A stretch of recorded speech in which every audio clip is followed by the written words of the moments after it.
Hello everyone, it's Louise here from Busy Mom Homestead, and I am doing a video. I haven't posted one in quite a while.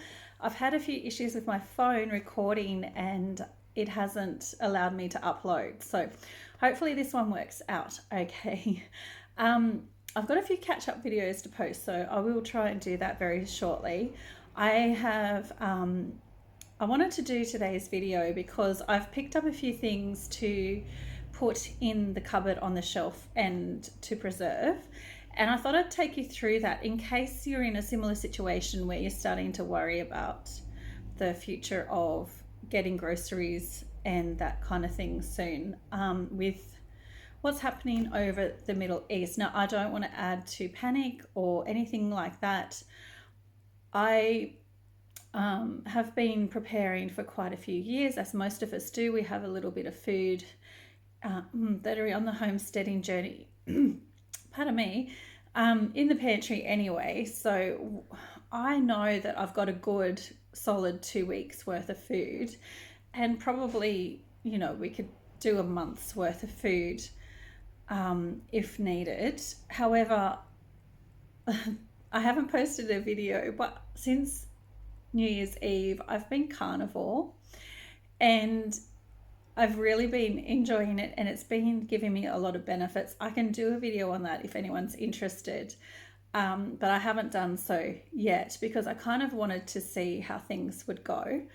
But I've been really enjoying it. And the other thing that's contributing to my lack of supply in the house, because last year I actually had quite a lot more supplied and emergency food supplies squirreled away, is the fact that I was planning on moving this year interstate, and I didn't want to take a whole heap of food with me. And so I have been, over the last year, because that's when last July, I really thought that I would move at the end of last year, so Christmas time. So I started to dwindle our supply in the house so that we could move without moving tons of food. And unfortunately, I couldn't save up enough. And like the quote to move was like $17,000 just for my stuff. And that's huge. I don't have that, let alone the boat trip over back to the mainland. Petrol, food along the way, paying for rent in this house until I can afford to get out of it, because I'd have to stop working, pack and clean the house up without income. And then I'd have to also put a bond on a place in New South Wales if I can find one, and have some money aside for rent up there for hopefully a month's worth of rent, just to give me a buffer before I go. So that adds up to quite a lot of money that I actually don't have, and I don't have a job up there or anything to go to. So anyway, getting off a little bit off track there, but my point was that I was dwindling our supply so that I could move. And because I couldn't move at Christmas time, I was hoping to either move at Easter or halfway through this year at the latest. Now with everything sort of escalating overseas, it's making me wonder what's going to happen. And I'm looking at my pantry going, holy crap, if we have limited access to food, we are probably looking at being in a more precarious situation that I would have liked, and that I had planned for in the last few years. So I feel like perhaps there's a lot of you out there that are in a similar situation. You don't have enough food stored, or you don't think you could last long term. And I mean, I'm not panicking. I know that I've got probably a month's worth of food, so that's good. Definitely 2 weeks. And I feel as though, the ability to go and get things will be there like it was in COVID, just maybe drip feeding through. So I don't think we'll be out without anything, and I feel like, it'll be okay. But I just wanted to put some things away just in case, and especially because I've been carnivore, I wanted to try and put on the shelf a few more meats, because I really am not wanting to go back to carbohydrate based diet. the carnivore for me so far has been really amazing, and I've managed to get my blood sugar levels, well, I feel as though I haven't gone and got them tested, but I feel as though they're steady because I can go without food and not get jittery and shaky and things like that. So, and for a lot longer, I can even go, if I get up in the morning and then have to go run errands, I might not have lunch until 2 o'clock and I'm okay. I'm not jittery. I'm not feeling faint. I'm not feeling like weird and out of my body, which is kind of how I always felt. So that hasn't been happening. So I've really, and I've only lost 6 kilos so far. But I mean, for me, 6 kilos is massive because I couldn't ever lose anything on any diet at all. And I don't really see this as a diet. I see it as a way of being, and I'm really loving how I feel. I have heaps more energy, and as I've mentioned, I've got a heap of health conditions going on as well, aside from that, like thyroid and things, and autoimmune things. So I know for me, my body to lose some weight will, it's a lot harder for me because of things, and I've never been able to do that before. So, and the way I feel is really good. So I'm not keen to go back to that way of eating. However, if things become dire, then I'm just going to have to get by.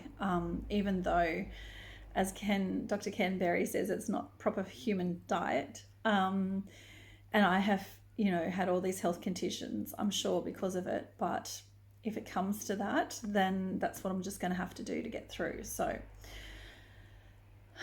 anyway, come with me today. We're going to put away a few things, bits of meat, and I'm going to can them up. And I am a rebel canner. I'll just give you that warning here. If you are not into that, if you're into pressure cooking, then this is probably not for you, and that's okay. Just scroll on by. I'm a rebel canner and water bath canner, and that is what I'm going to do. And if you don't agree with that, then just, please keep that to yourself. I know all of the risks and things, and I'm quite comfortable doing it my way, my kitchen, my choice.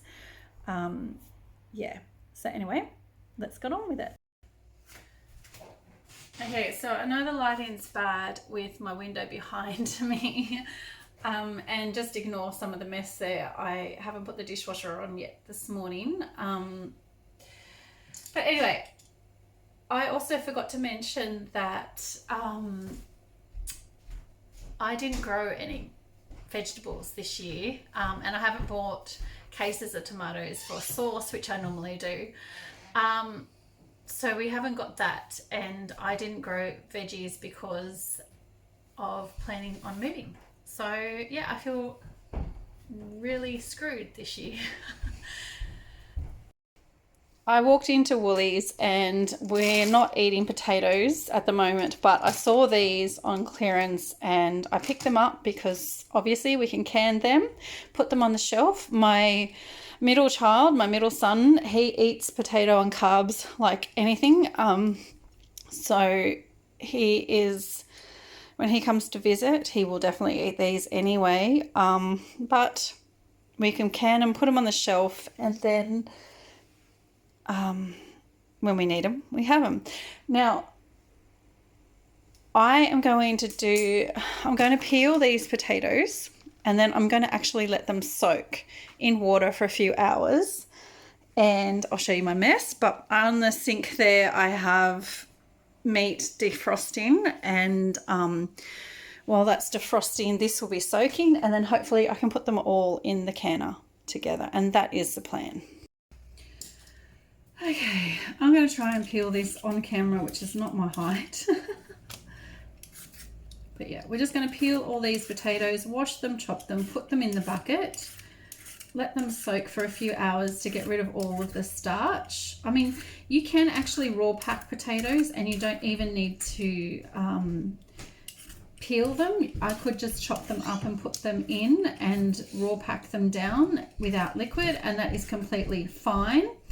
However, I have made them this way before and we enjoyed it. So I'm just going to repeat what I did last time. The good thing I will say, if you eat potatoes, this is an excellent way to have them on your shelf. There were times last year and the year before when we were running off to basketball, boys had training, boys had games, and I would just come home, get a can of potatoes off the shelf, heat them up, and then I could mash them straight away. So because basketball was in winter, I would mash up potatoes from canned that were on my pantry shelf, and throughout the evening I'd have warming up.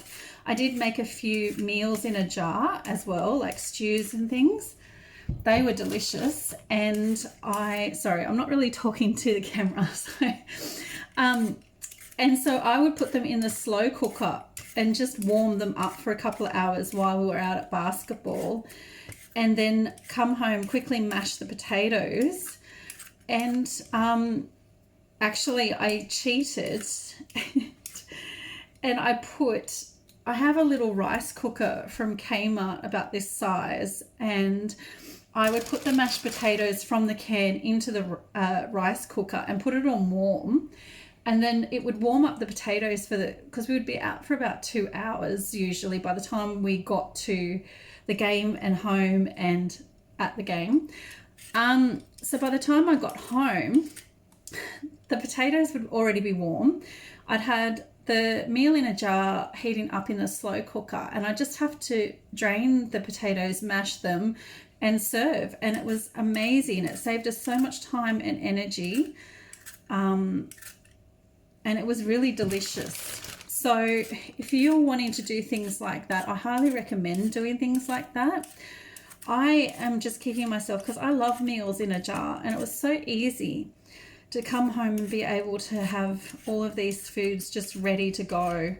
I did try putting them in the slow cooker all day because they're already cooked. They just got overcooked by the end of the day if I went to work, for example. So I would actually just get home and I would put them on high or low when I got home from work, and then by the time we had dinner they would be hot and ready to go. And it was just really a great way to heat things up and be hands off. So I didn't have to heat them up in the microwave or the stove. It heated it up really, really well, and they were really delicious. So I really do highly recommend, if you've got the time and the resources to put some meals away in a jar, go and do that, because it just, as a busy mum, it saves you so much work. All right, I'm going to work on getting these potatoes peeled, which actually won't take me long.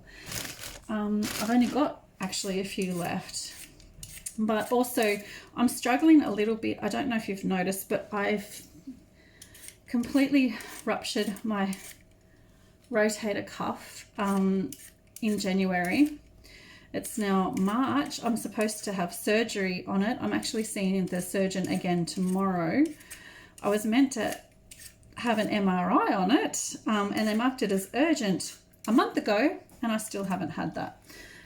So anyway, I'm going to go for surgery soon too. So this will be another good thing for me, getting something on the shelf so that my children can just heat something up if they need it and not have to prepare things, because I'm going to be very immobile. And so, yeah, I struggle using this arm and putting it there, but I can just tilt and turn and do that. So if you notice me not with a full range of movement, that is why, but I'm trying to do as much as I can before I go into surgery, which I'm not sure when that will be, but it will have to be in the next couple of weeks. Otherwise, once it gets over 3 months since your injury, the success rate's really bad. So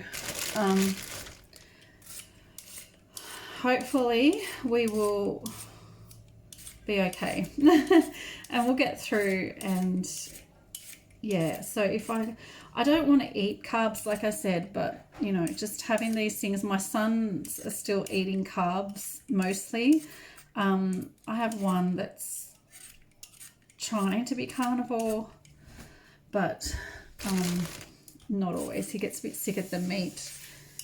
I don't have that problem, but he does. Okay, we're nearly there. And then I'll just chop these up, and then I'll put them back into the water that I've got here, and I'll let them sit for a few hours. And then you'll notice, usually it's best to leave it overnight. However, I didn't think about doing this yesterday. I was busy doing other things. So, but if I can leave it 3 or 4 hours, I think it'll be fine. And as I said, people raw pack them, and it just has a bit of starch in the bottom. It's not the worst thing. It just doesn't look very good. Probably not going to be able to record this very well one-handed, but here's my potatoes. I just put them in there. I'm just going to try and chop them up, and I'll put them back in there, and then I'll leave them in the fridge. As you can see, I've just literally chopped that potato into quarters, just the normal sizes that you normally would chop them up. Okay, so I finished chopping them up. I've just tipped out some of the water because it came up to the top. I'm just going to stick some Glad wrap over this and just put it in the fridge. The only reason I'm putting Glad wrap over it is just to keep smells and things out of it for a few hours. But yeah, just making sure that your potatoes are covered in the water. And that's all you need to do. And I will come back when we're ready to can them. Okay, so I'm just going to give all of these jars a little soapy wash. They've been sitting on my bench in my other room in storage, so I just want to make sure they're clean. So I'll give them a bit of a soapy wash and rinse, and then I'll also give them a quick sanitize. You don't have to sanitize them, but because they've been sitting around, I'm just going to let them soak in a bit of vinegar for like 5 minutes, and that'll probably be enough. Okay, so I've put all my cans in the canner. I can only fit, I think, 7 of these pint jars in my stock pot that I have. I have on the bottom of a stock pot a trivet thing that I purchased online to put in it. If you don't have one of those, now this trivet's actually stuck in there, so this is my dedicated canning pot because it's stuck in there. But if you don't have one of those, you can just use a tea towel. I have done that lots of times, especially in my other pots when I've got more than one going. So in here I've put, that's the mince I've browned up, and I've just added a little bit of water and a tiny pinch of salt to each. We don't actually have a lot of salt in our food, so you don't actually have to put salt at all.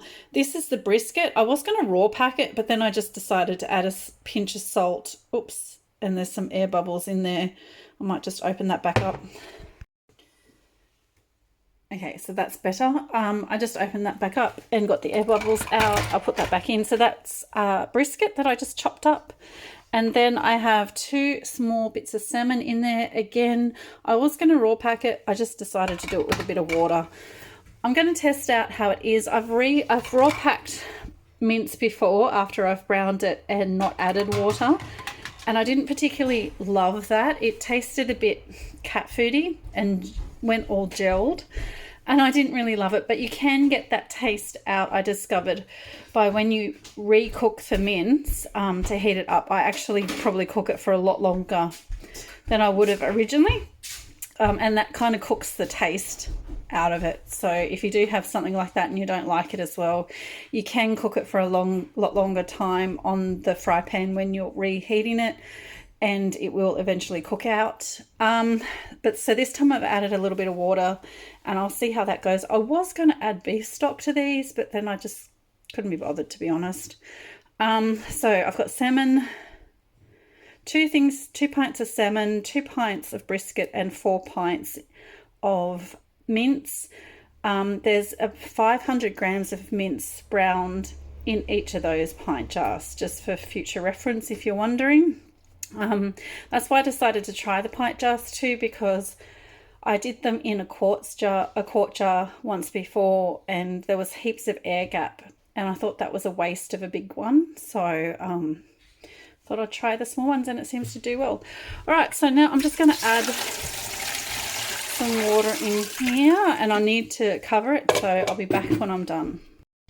Okay, so I've just filled up the jars to just above. I don't know if you can tell, but there's about probably, it's up to my first knuckle, so a bit over a centimetre, almost probably 2 centimetres of water over the top.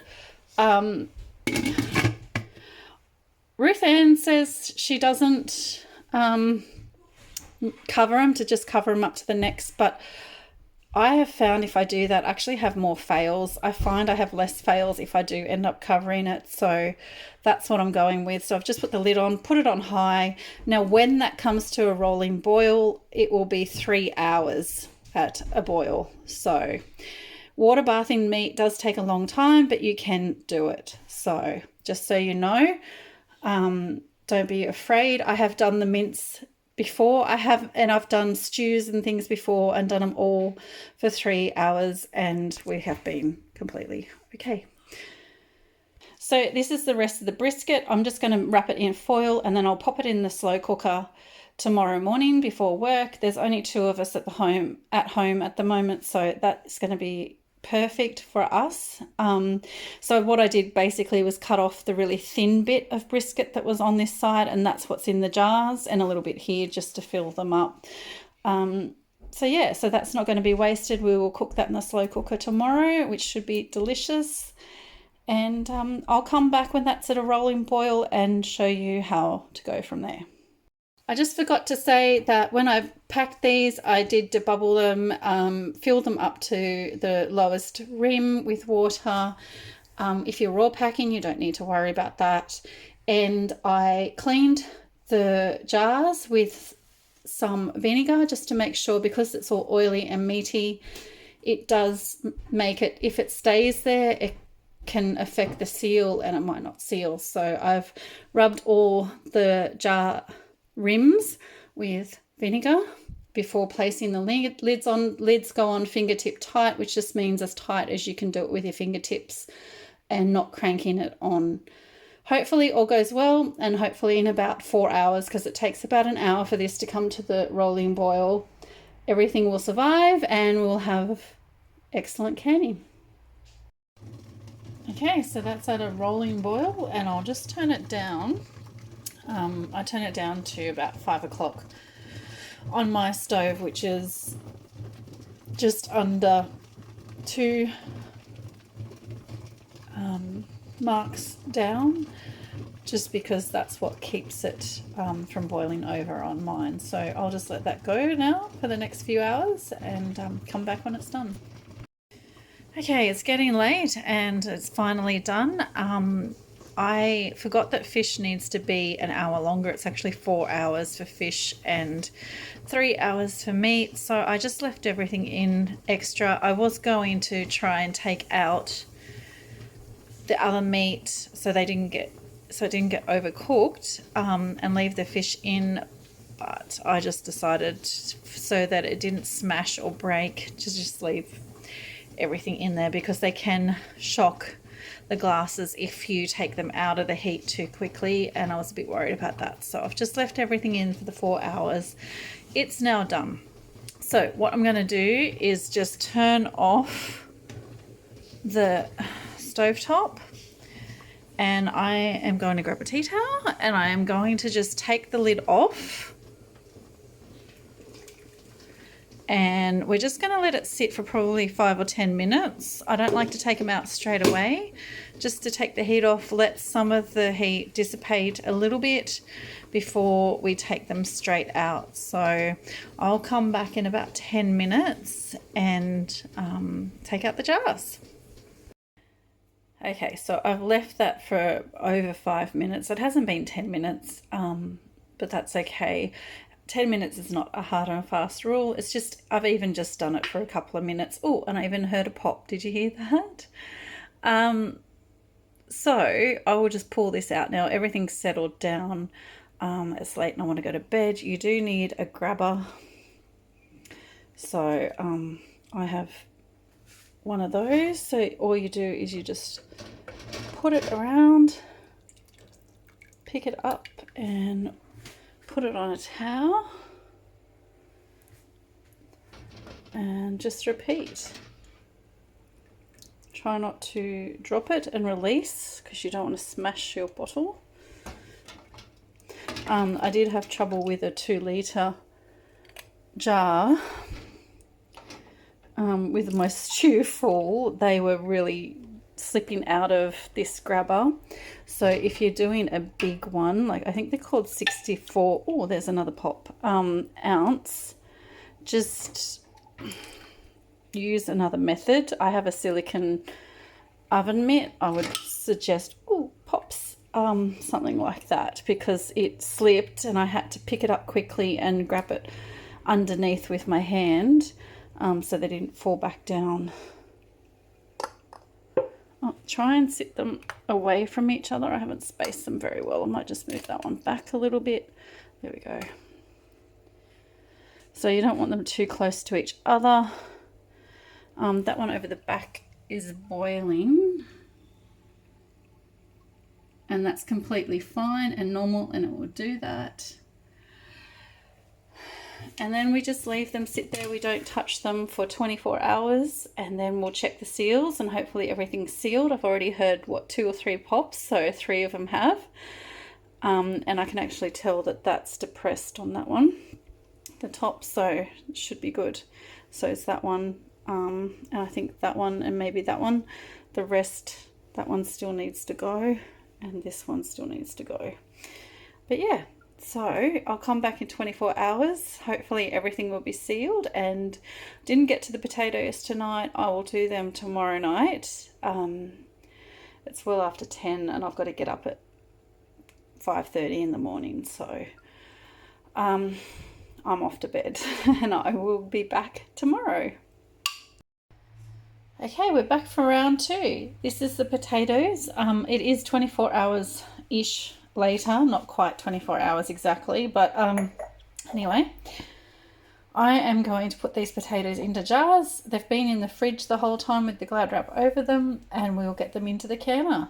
Okay, I've finished. I don't know if I'm going to fit them all into the canner, but let's give it a try. As I said yesterday, these, I only have the small jars out as I packed away all of the big jars, and I can't really be bothered to pack them into bigger jars at this point and unbox things.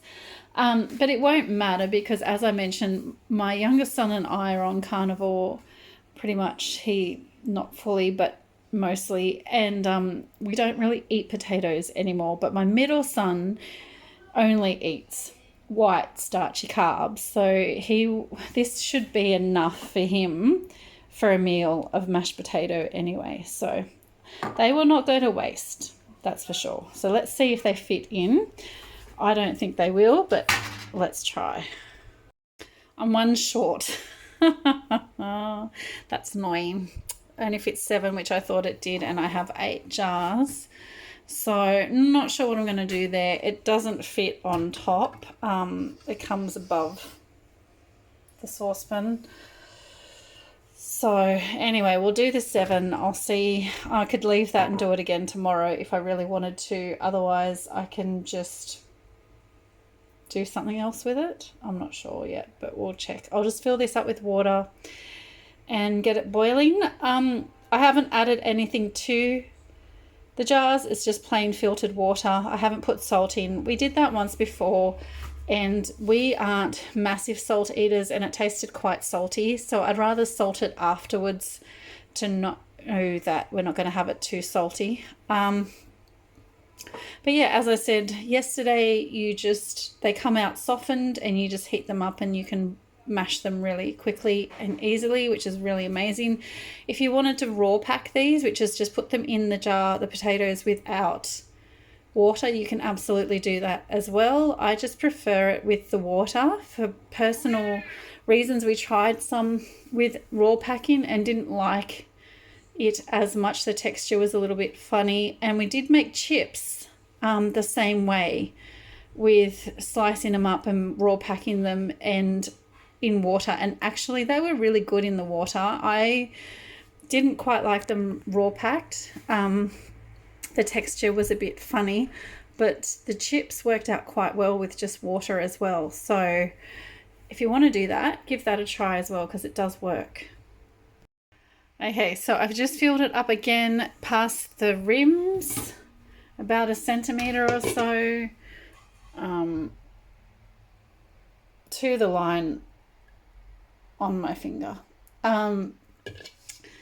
It doesn't have to be that precise. That's just obviously where I do it to for visual checks. So that's it. I'll bring it to a rolling boil, and then we'll set the timer for 3 hours once it's at a rolling boil. And then over here we have last night's canning that I finished off about 10 o'clock last night. So it's for 5:30 in the afternoon, evening, so not quite 24 hours, but I want to go ahead and check these. I don't know if I can check. Hang on, I'll see if I can find a little duva lacquer to hold the phone. Okay, you can't really see. Unfortunately, I can't move the phone up any higher, but it's been 24 hours. This is the mince. So you can see the fat there at the top. And I don't know if you can tell, but it's dry at the top, but that won't matter because it is sealed, hopefully. So let's test it. So how we test it is we hold it by the rim, this metal, and that's sealed. Yes. One sealed.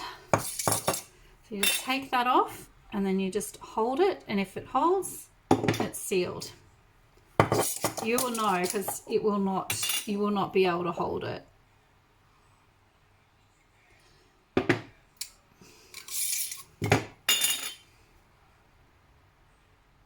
Very good. So far, all of the mints. Good. Yes, all of the mints are sealed. Now let's try the salmon. The salmon's very oily, hopefully. Oh, yes. And this one. Woohoo! So all of my jars have sealed. So now I'm just going to wash them with a little bit of a warm soapy water face cloth type thing on the outside. Label them, of course, and they're ready for the shelf, and they are ready to be on the shelf for quite a few years. So a long time. So it feels really good to have some meat on the shelf, especially considering the uncertainty of the future. So I'm very happy to have some meat on the shelf. My son's laughing at me.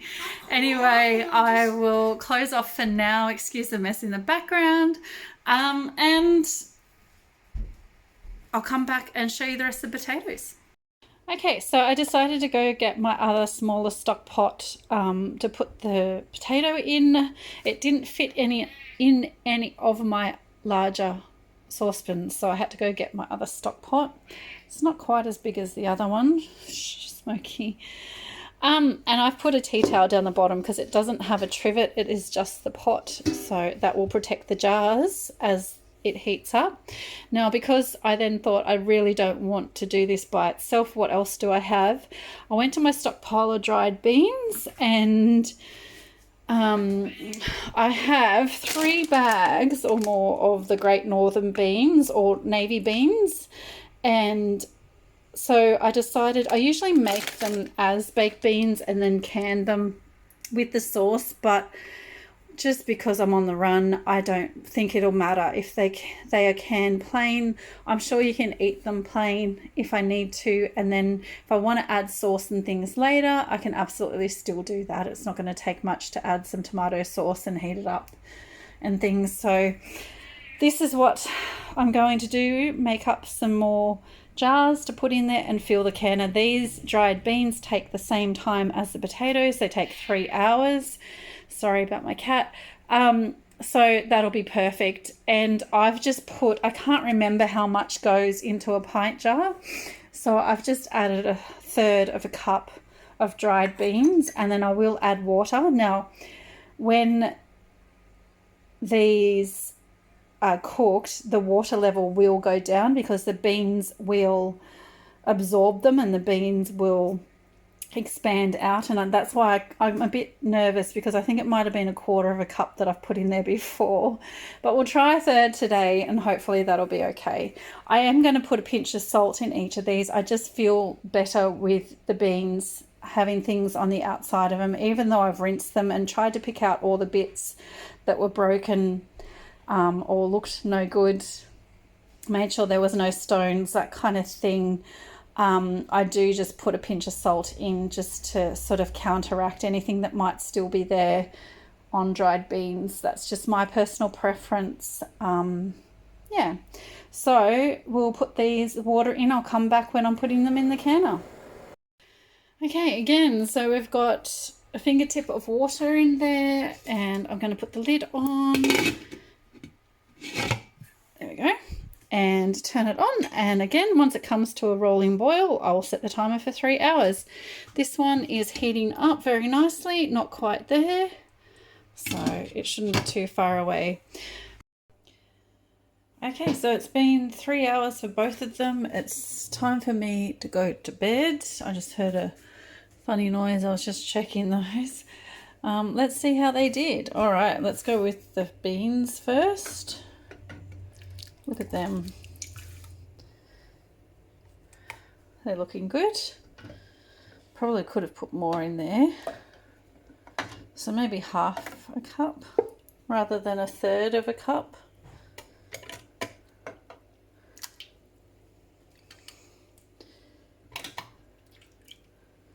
Might work.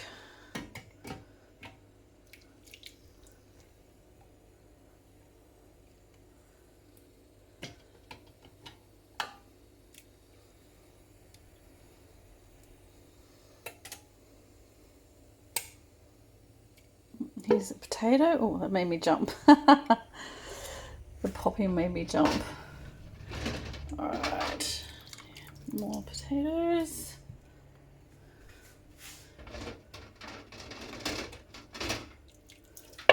Oh, that one popped as I was pulling it out.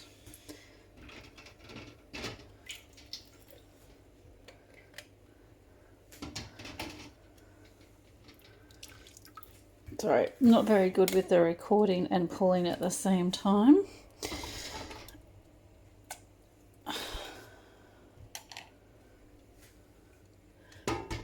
Two more left. And the one just in here, the last one just popped as well.